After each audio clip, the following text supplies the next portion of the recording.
lingkungan dan bersosialisasi di masyarakat, entah apakah dia sekolah, entah apa dia kuliah dan sebagainya, sehingga dia harus keluar rumah. Sementara bahwa yang demikian ini kan harus selalu dampingi. Yang saya tanyakan, kira-kira implementasinya seperti apa, Ustadz? Untuk menghadapi yang semacam itu. Terima kasih. Assalamualaikum warahmatullahi wabarakatuh. Kita harus memahami dulu tuzayyin itu hukumnya apa? Boleh. Dengan catatan apa?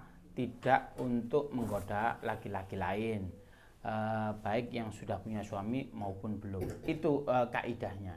Jika niatnya untuk menggoda, apapun alasannya, maka ini haram. Tapi kalau niatnya itu tadi memantaskan diri, boleh. Lalu bagaimana ada influencer yang di-endorse untuk kosmetik itu tadi? Apakah boleh? Boleh. Pada dasarnya begini. Orang ngajarin kosmetik ini pada dasarnya seperti orang jual arit. Tahu arit ya? Kalau arit itu yang beli, kita nggak bisa filter. Ada yang membeli tukang arit buat rumput, buat sapi. Kita juga jual. Tapi satu sisi kalau ada perampok yang beli, kita nggak tahu sebab perampok nggak ada label perampoknya. Ya nggak? Maka apa? Ini boleh, arit ini boleh dimanfaatkan untuk bisa pahala, bisa untuk dosa. Begitu juga Anda mengajarkan untuk muah ya sekarang ya, teknik untuk berdandan, ya tujuannya niatkan agar supaya mengedukasi para wanita di sana agar supaya berdandan, satu, memantaskan untuk suaminya, memikat daya tarik suaminya. Niatkan begitu. Berarti apa? Edukasi yang positif. Tetapi pada prakteknya apabila auratnya kelihatan, ini hukumnya beda. Bukan nggak ada sangkut pautnya dengan berdandan tadi. Tapi kalau membuka aurat, apapun keadaannya, jangankan profesi muah, koki pun kalau kelihatan, ya haram. Intinya wanita apabila menunjukkan auratnya dengan sengaja, itu haram. Jika tidak sengaja, ma'fu anhu.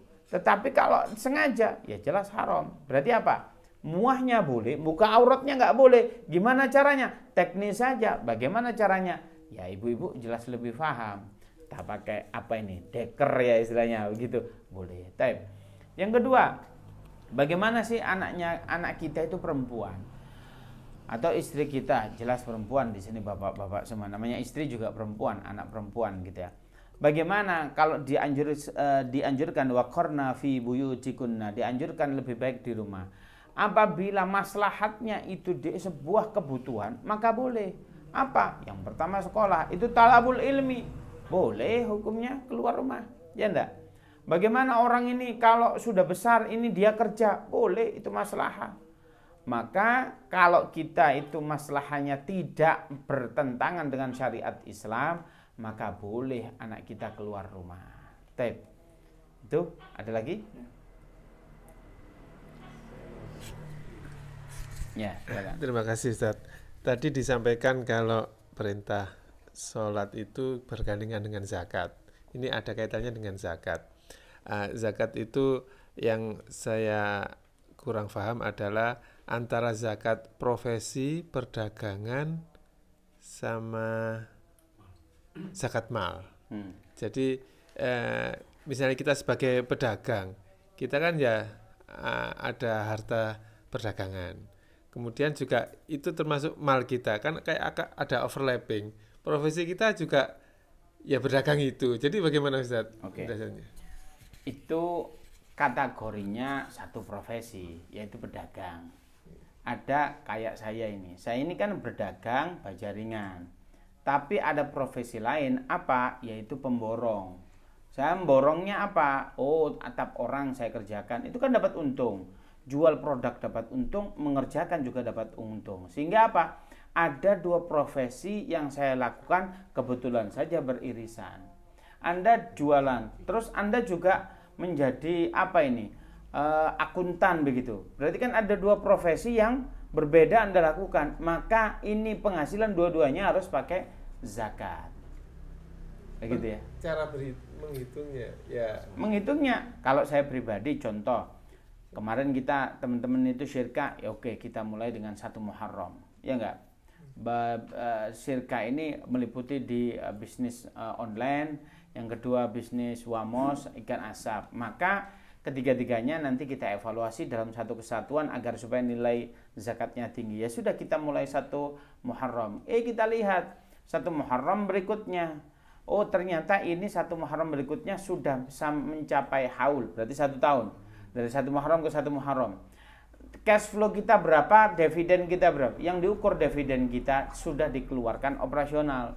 Maka kalau sudah mencapai itu, maka itu boleh. Cara mengeluarkan zakat yang bagi syirkah atau corporate, karena banyak investor, 1, boleh dikeluarkan oleh perusahaan tersebut.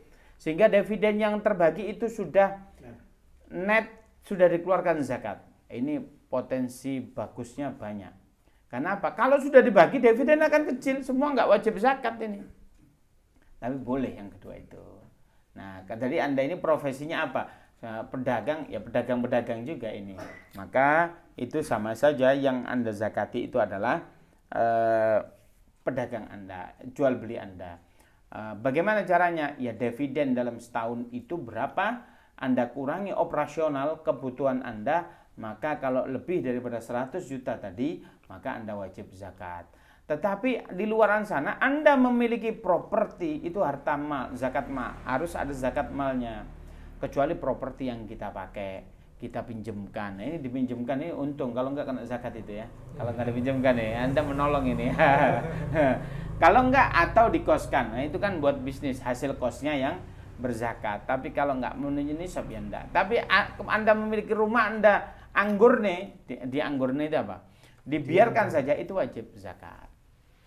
Jadi bisa jadi di perdagangan kita sudah kena nisab, di malnya belum kena nisab, bisa jadi begitu Ustaz ya? Kena zakat apa kena nisab? Perdagangan, iya. Loh, mal kita itu kan begini, kalau rumah yang kita tempatin enggak, mobil yang kita pakai juga enggak, emas yang dipakai istri juga enggak. Zakat dahab itu ada sendiri, zakat emas itu. Kalau istri kita punya emas tapi biasa dipakai, maka enggak. Kalau ada emas yang enggak dipakai, taruh lemari aja sampai jamuran begitu ya. Nah, ini sampai apa ini? Sampai lebih daripada 20 dinar, isyrina dinar tadi 100 juta. Ya untung yang kemarin sudah dijual ya, nggak wajib zakat ini. Kalau kemarin kena zakat ini. Salahnya dari cakun gitu ya. Lebih menghindari zakat. Kalau saya doanya ya Allah besarkan zakat saya. Nah, kalau zakatnya besar ya hartanya lebih besar begitu ya. Tep, ada lagi? Nah ini kan ada Nggih. aset rumah, gak jauh dari sini sih, di Singasari Residen. Ya, cuman saya anggurkan.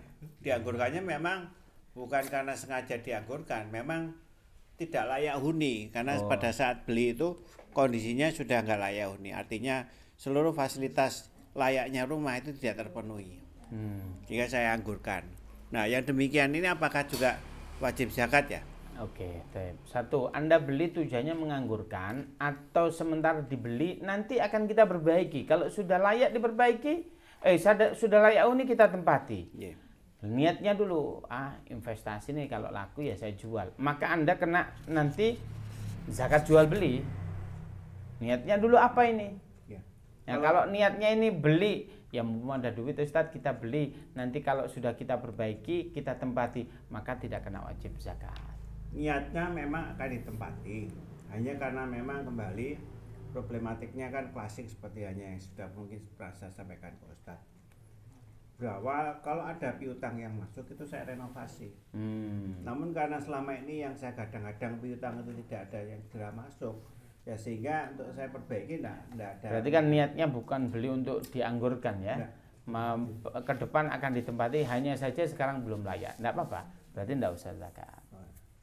Ada lagi?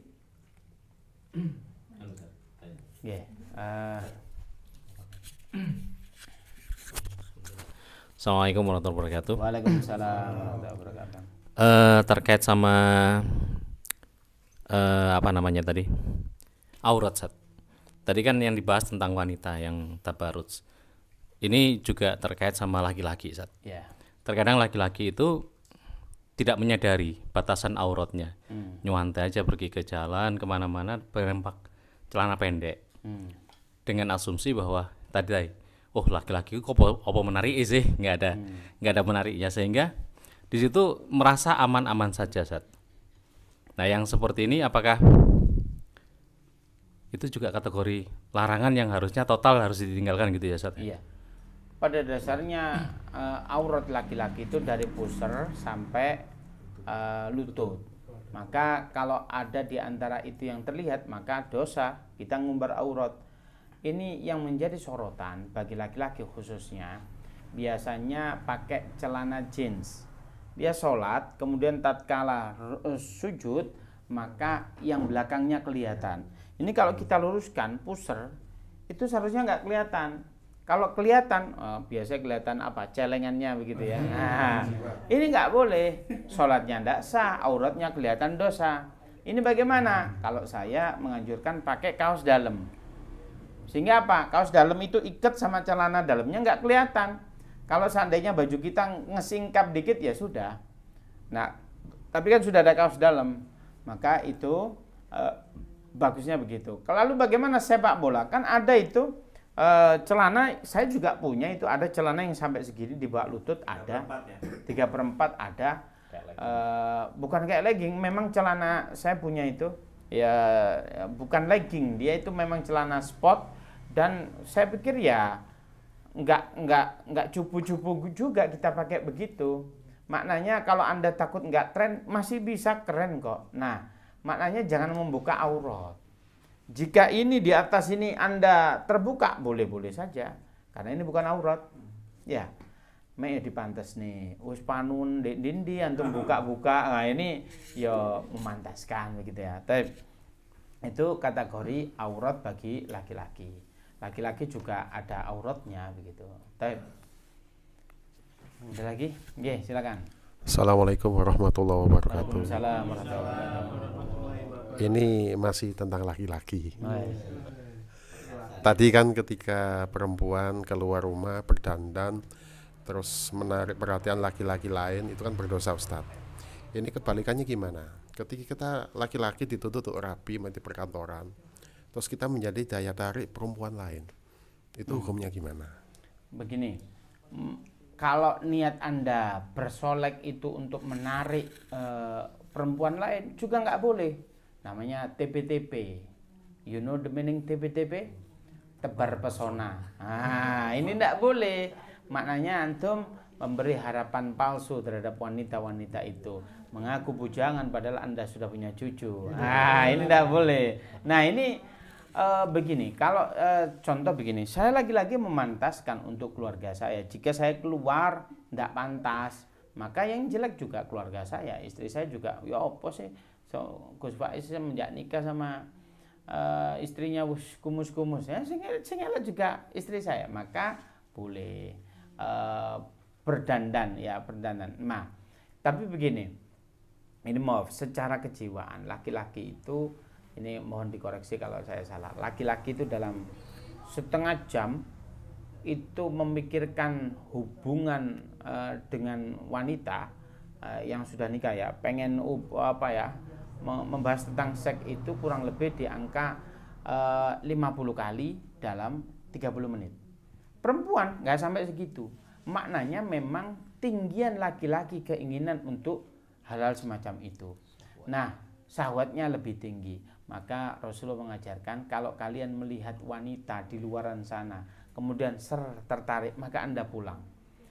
Masalahnya kan begini, wanita tatkala keluar, ya baik, ya mandi, ya harum. Anda di kantor, mana ada di kantor cewek pakai daster? Mana ada cewek yang bau di kantor? Enggak, semua wangi, semua harum. Dan mereka semua sopan karena ini satu pekerja. Oh iya, Mas, gimana kabarnya? Saya mau bikin kopi sekalian. Itu kan di rumah kita nggak jangan di rumah kita lah. Di rumah antum ini ya jarang gitu ya. Di rumah saya karena dispenser deket ini, istri saya juga nawarin sering. Nah, maknanya begini, ekspektasi Anda tentang wanita bisa terjadi digelincirkan setan. Wanita di luar itu lebih menggoda. Rumput tetangga lebih hijau begitu. Sedangkan di rumah istri jam 7 belum wangi. Kenapa? Udah ribet dari pagi. Jangan ngomong mandi dulu deh. Habis sholat subuh, sebelum zikir sebentar, tilawah sebentar, habis itu udah masak nasi, mandiin anak, belum sempat. Bukannya nggak mau mandi, nggak ada waktu. Nanti nyiapin baju antum di situ, ribetnya nggak karu-karuan.